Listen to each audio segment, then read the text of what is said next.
Hey guys, we are egg collecting again today. Got our basket and we'll go in and see what we have. Nothing in that box. Ooh, that one could be a fake egg. I think that one might be a fake egg. Let me see. No, that one's a real one. Just a real dirty egg. And then, nice, pretty clean egg. Another nice, beautiful, clean egg.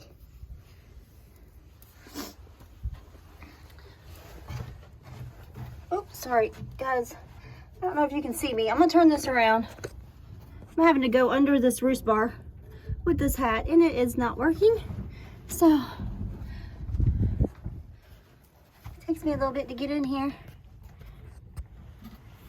One egg for me. Nice little gorgeous egg. And another gorgeous egg. Put those in our basket. Let's see what else we have. Ooh, look at that one. That one is gorgeous.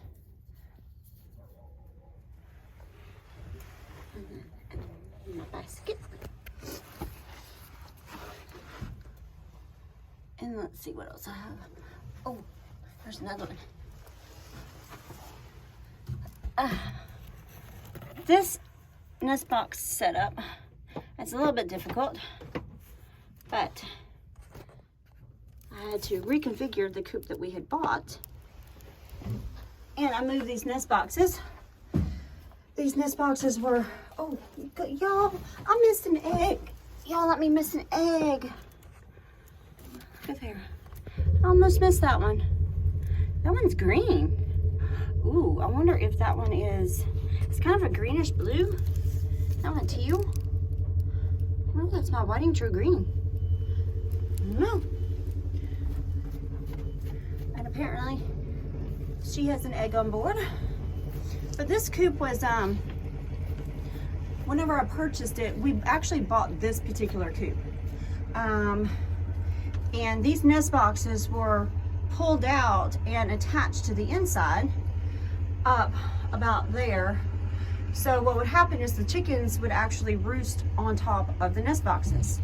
So what we did is we actually pulled them out and attached them to the back of the coop. So that way nobody is sleeping on top of the nest boxes, because it was a nasty, poopy mess to have to clean up.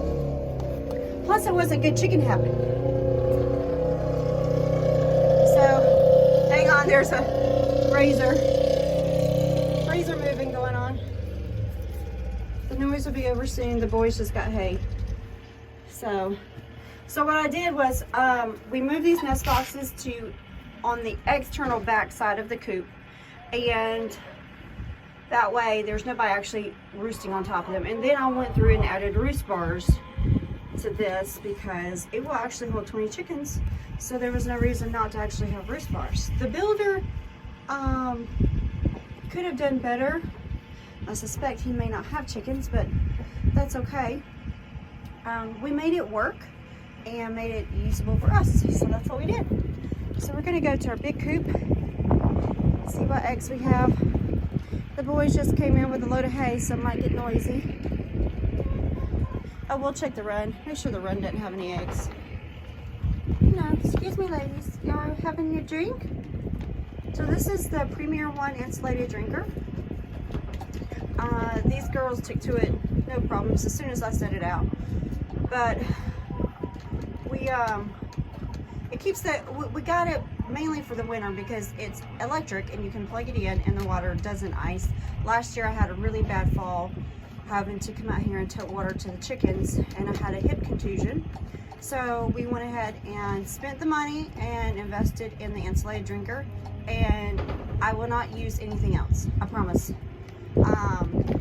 It stays clean. I have upwards to between 50 to 60 chickens right now, and that 2 gallon will last 2 days. So, but they also drink out of the pond. So they drink out of the pond as well. So they don't always just drink out of the water, because my chickens are free range. But we're just gonna check in here and make sure nobody has dropped an egg in here because I do have some new layers. And you never know where those girls are gonna actually lay. So I did a little moving things around. Up here, I did have a roost bar that went across there, and when chickens roost, they poop. So you can see that kind of poop stain going down. And I was having to clean that ramp and around it every day. So I changed things. Ow, hit my head. And put the ladder over here. And then I actually moved that particular roost bar to this side where the ladder was. Ow, I hit my head again. Sorry, guys. So that the poop would fall where it's easier to clean and not on items where the chickens are actually walking through to avoid poop on their feet before they get into the nest boxes. So that's why whenever I designed this coop, we built this one ourselves, and I put the nest boxes on the opposite side of the roost bars. This small coop, I had no choice on where I could put that because of the way it was built. So, but if you have a choice, or if you're looking at investing in coops, wherever you have a roost bar, make it away from your nest boxes. Just way away. So you can see in here, the roost bar is completely on the other side from the nest boxes, so that they don't have to walk and poop to get to the nest box. So that's Marianne. Marianne looks to be looking for a place to lay, which is good. That means she's starting to lay again. All the girls are picking up, so that's why we are looking for eggs and all that good stuff. We'll start selling to our egg customers pretty soon. But let's check the boxes. So I moved all the boxes. If you looked at our previous video, I had all the boxes on the back wall. So move those. This one didn't have an actual landing bar, so it went below the one that we made with the landing bar. Let me put my basket here. See if I can get in here and get to this egg. I'm trying to break in a new hat, guys, and it has not been fun in the chicken coop. Beautiful egg. We'll put that in our basket. There's another blue egg. Well, this one looks very green too. Maybe that's the whiting true green. Marianne, I know that is definitely not your egg. You do not lay green eggs, do you? We're gonna move our egg basket. We'll put our egg basket right here. And I hope nobody knocks it off. Excuse me, Marianne, I need to collect eggs. Nothing in there. I have two in here. That is a Welsh Summer egg, guys. That is the Welsh Summer speckled egg. And that one's a dirty egg. See, guys, it does happen. But the majority of your eggs should still be clean. So we're gonna put that in there. But look at that, isn't that gorgeous? I'm really starting to like those Welsh Summer eggs. And there's no filter. So whoever talks about filters on eggs, I don't do filters on my eggs. So those are the real true colors.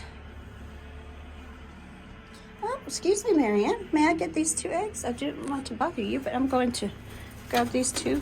No, don't jump down. I want you to actually lay eggs. Yes, get up there and lay an egg. So, and seeing this is not really dirty. That's not poop. That's just dirt. So, there we are. That's a lot of eggs, guys. The girls are ramping back up. So, here's another one. This one looks like her little ink just ran out a little bit. See how it's kind of darker? I think it's lighter. I think her little ink just ran out. There's another egg.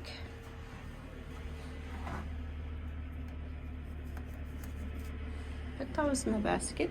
Oh, I'm still getting over my sickness, y'all.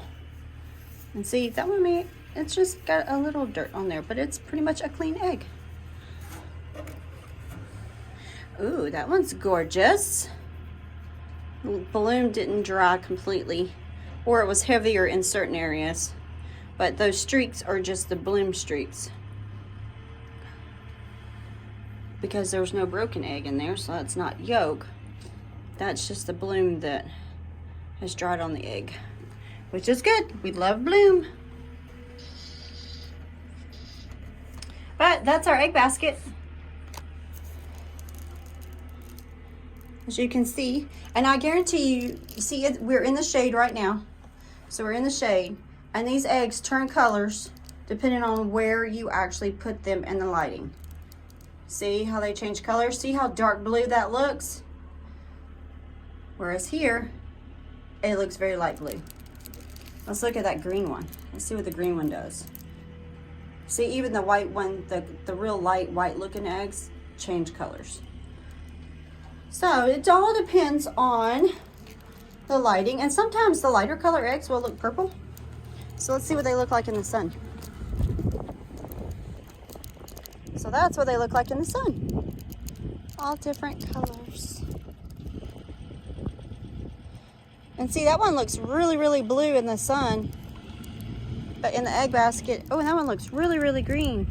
Okay, so that is a Whiting True Green. That one has got to be the Whiting True Green. Look at that egg compared to the blue. So we're gonna look at these together in the sun. So this is the blue one, and then this is the green one.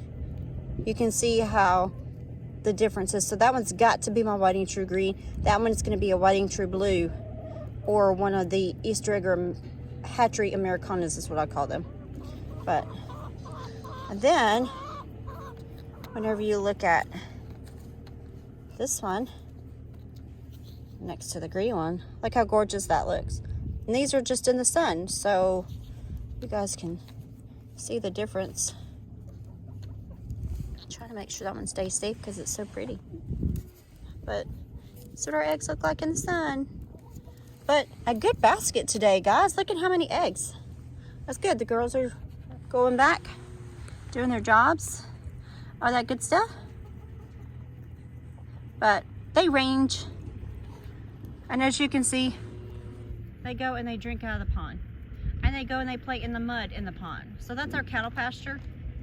So they go and they play and drink and check for foraging bugs. The life of a chicken, right? All you have to do is scratch around, play in the dirt. This weather is not too bad for them. But it's still getting kind of warm for a chicken. They don't really like Texas heat. So they would have much preferred the 30 and 40 degree temperatures. There's Miss Chrissy strutting her hen saddle. She's been molting, and she was having some trouble with the feathers over the tops of her wings coming in. I believe that she had some friends picking at them while roosting during the night. That's Charmin. Charmin is got her name honestly. And there's one of my blue layers. And then over there is one of the black Australorps. And then we have one of our red, white splash bun dots. Kind of hard to see, but I love them.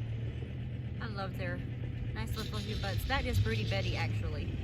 She has a blue band on, and she has a band on because she will graft chicks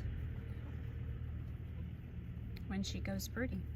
And there's our gorgeous Fabio, the only man in the bunch. Looks like the Welsh Summer Girl is taken to him, and the Cream Lake Bar. And then that is one of my Orpington pullets. And then there's my Barred Rock pullet that everybody is now growing up to be big girls. So you guys have a great day. Enjoy it. Beautiful weather out here. And I think I'm gonna go and jump on a horse. We have practice to do.